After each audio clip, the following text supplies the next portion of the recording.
It's time for some Fire Emblem. But less seriously, guys, Fire Emblem Awakening / Kakusei / 3DS has just been announced for a February 4th release date. Glasses adjust. So this means that in about like a month and just over a month, like a month and a week or so, we're going to get a new entry in the Fire Emblem series. I'm going to lead up to this with a few videos, namely explain why I like Fire Emblem so much, what Fire Emblem is all about, how to get good at it, and some like pro tips and stuff. And then like a little countdown with my favorite characters, worlds, mechanics, stuff like that in the days leading up to it. Anyway, until now, we have known this game as Fire Emblem 3DS, and then Fire Emblem Kakusei when it came to Japan. Now, I actually like these Japanese names, and I will continue to call them by the Japanese names often, even after I learn what their English names are, especially when, like I hear about them first, or they've only been officially released in Japan. For example, Fire Emblem 6, also known as Fuin no Tsurugi, translates to the Blazing Sword, like, really well. It's not ambiguous or anything. It means the Blazing Sword. But do I call it that? No. Also, Fire Emblem 7 is just called Fire Emblem in America, but in Japan it's called Reka no Ken, which means the Blazing Sword. Oh crap! Reka no Ken means Blazing Sword. Fui no Tsurugi means the Binding Blade. I don't know how I got that mixed up. It must be just because Fire Emblem 7 is the best Fire Emblem ever. Yeah, most people will disagree on that, but anyway, the only ones I don't call by their Japanese names are Fire Emblem, 9 and 10, because those came out in America fairly fast, and I never actually learned their Japanese names, although I do know that Path of Radiance, Fire Emblem 9, is actually called something like the Blue Trail or the Spiritual Trail or something weird like that in Japan instead. It's kind of a different name. I mean, that's not what they actually call it. They have some kind of, like, Duinja no Surigamindura, blah. You know what I mean. But, that's what it means. It doesn't directly translate into Path of Radiance. It directly translates into the bluish path of whatever. I don't remember what it is. Anyway, so they sometimes change the names. They sometimes leave the subtitles off entirely. But, anyway, that's kind of a weird side tangent that didn't really have anything to do with the rest of the video. But as you'll see, I really like calling it by that, and I'll probably accidentally call it Kakusei a lot. So just expect it, I guess. Just be ready for it.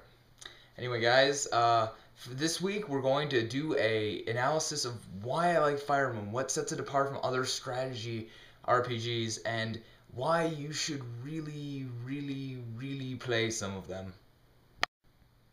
Okay, so here we go. Fire Emblem is a tactical RPG strategy game.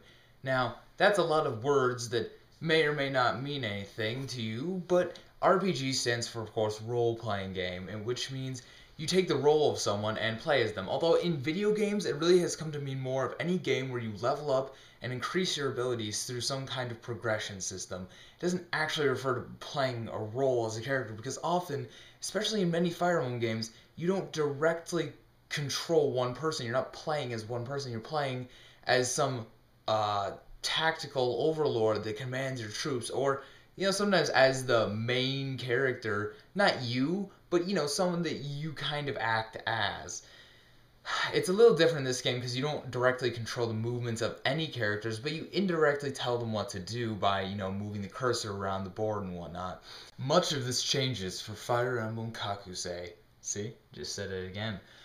So basically, you get to create a My Unit or avatar in this game. This unit represents you, and actually, interestingly enough, I'm pretty sure that when you give it its voice, or choose the voice actor basically, you're actually choosing his or her personality as well.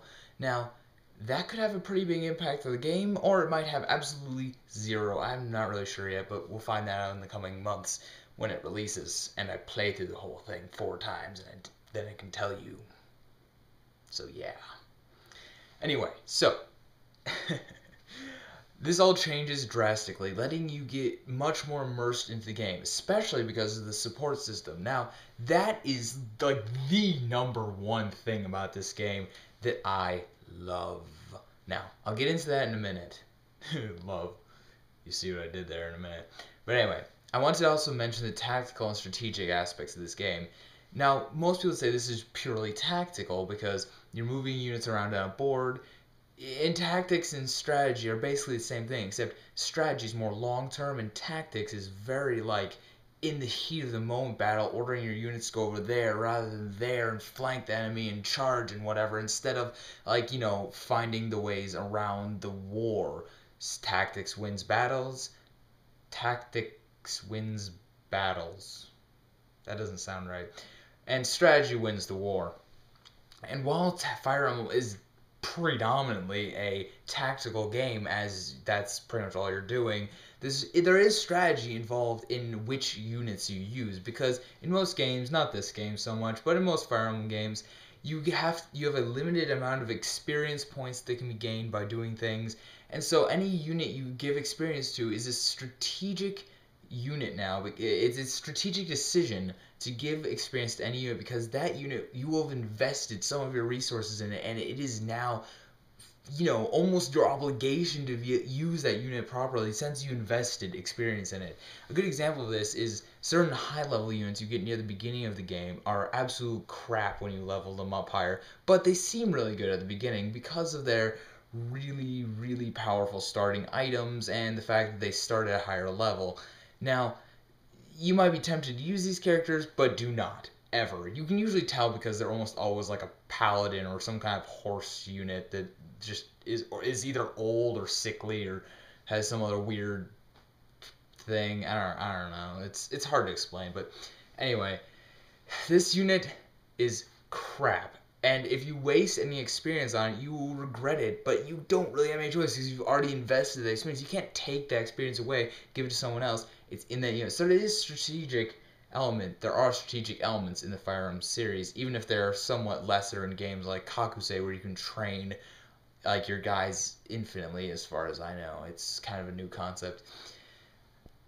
Alright, now let me tell you the 2 reasons why I really love Fire Emblem above other strategy RPGs, tactical RPGs, and strategic tactics RPG. You get the idea. Why I like it better than other games in the genre, like Final Fantasy Tactics, Valkyrie Profile, Covenant of the Plume. Good game, check it out. It's a little obscure, but it's pretty fun. And, other games like that, like Tactics, Ogre, and Advance Wars. I love Advance Wars, too. But I love all those games, except for Tactics Ogre. I've never played that. I'm sure it's really good. But Fire Emblem sets itself apart for me because of 2 very important things. The support system and the death. Dum dum. Death in Fire Emblem is really simple to explain why it's so good and so interesting to me. Fire Emblem has permadeath. That's it. That's the whole reason I like it. But why I think that's a good thing is a little harder to explain. Not that hard, and I'll go over it really quickly here, right now, for you. Anyway, so Fire Emblem has permadeath. This means that anytime a character dies, they're gone for good, and you can't get them back except, by resetting the level, the whole game, and thus restarting the level, which is a huge pain in the butt. And believe me, it's one thing I do not like about Fire Emblem, but overall I think it's a very good thing because it ups the realism by tenfold. It's kind of annoying to me how in most games you can revive allies, especially in games like Valkyrie Profile. Go look it up. You can chain a series of resurrections just by using something called an onion plume. That doesn't even sound powerful, but it's stupidly powerful. Whatever. Point is, it makes the game a lot more realistic, a lot more tense, and makes you think about your decisions a lot more. Plus, it actually makes the game more difficult, even without, the whole idea of losing characters. Because your characters cannot be brought back within a fight, you have to be more careful about your units, because if one dies, he's gone for good. So that means you can't just Zerg rush into the middle of a enemy encampment and expect it to be fine just because one of your units survives. No, you have to carefully and tactically approach the enemy, otherwise your whole squad will die, and it's bad. Now, yeah, most of your guys are much more powerful than your opponents, which is great, but your units still die a lot, which is awesome. I love it. It's perfect. Anyway, you have to play a game. Not everyone likes this. You can turn off permadeath, but personally, I find it to be one of the most compelling things about Fire Emblem. Okay, the second reason I like it is because of the support conversations. In Fire Emblem games, this takes, the character development is largely done through a series of conversations different characters can have with each other. These conversations not only are interesting and, tell you more about the backstory and story about, certain characters and their connections between each other, it also actually improves their statistics when they are close to each other in combat. Fire Emblem Kakusei takes this to an all-new level by allowing you to pair up units, have them fight concurrently, or positioning them next to each other and having them both attack opponents at the same time for extra bonuses. It's a really interesting system. I can't wait to try it out, but even without it, I loved the bringing back support conversations because they allowed you to see into characters. Most of the time in some of the older ones, you just get a character, learn a little bit about them, and that's it. You do nothing else. And that happens with a lot of games, unfortunately. And there's really nothing done about it except in Fire Emblem, where they have these support conversations that let you customize, well, not customize, but lets you choose who you want to have conversations with, and it really allows you to develop the characters in your own way. Now, it's expanded in Fire Emblem Kakusei by the fact that if you can get an A rank out of Ego C, B, A, S, you can get A rank with any two characters. I mean, okay, let me make this even clearer. Any one character can have an A support with any other character. In fact, they can have an A support with every single other character, but they can only have one S rank support with a single other character of the opposite gender. And this actually allows them to get married at some point. This is a multi-generational game, apparently, and they can have children, and then their children will come and fight for you later on. There may even be a third generation, I'm not even sure, but it's ridiculous. It's blowing my mind still, but anyway, you can have these S-rank supports. It allows you to have different children, with different parents, and I'm just blown away by this. I think it's amazing. I can't wait to try it. Yeah, well, it sounds like you're just some kind of weird matchmaking, a creep. No, it's just interesting. Plus, your avatar unit can even hook up with one of the opposite gender and have children and crap like that. It's crazy. I can't even believe they put this into the game. It's so cool. Anyway, that's about it. Those are the two main reasons why I like Fire Emblem so much.